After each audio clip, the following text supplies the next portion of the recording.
Question 16a. The vectors a and b are defined by a is 2i minus j and b is I minus 3j.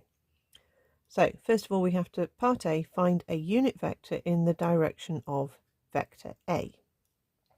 What we need to do first is find the length of vector A. Okay, so vector A is 2 units across and then 1 unit down. Okay, so we're going to use Pythagoras to work out the magnitude of it, the length of it. So we can say 2 squared plus 1 squared square rooted, which will give us root 5. So vector A is root 5 units long. Okay, and if we want to see what that is as a decimal, obviously we can square root 5 and say that's about 2.24 units long.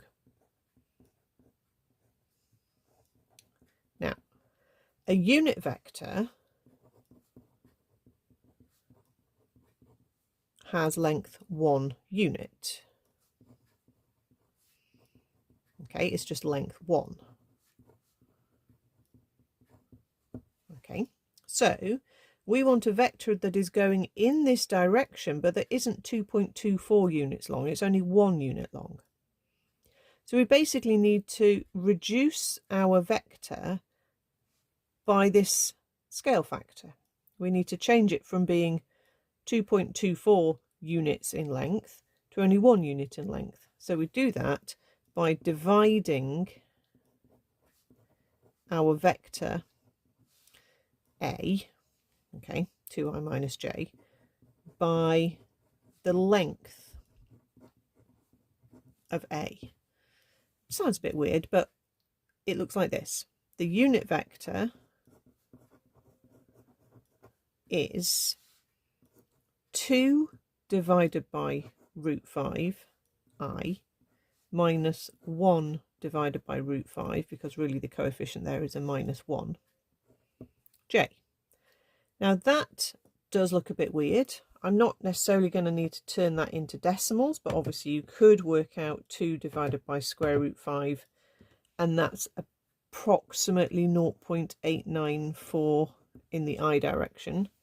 And then 1 divided by square root 5 is approximately 0.447 in the j direction. And they don't look likely numbers, but if you do Pythagoras with 0.894 and 0.447,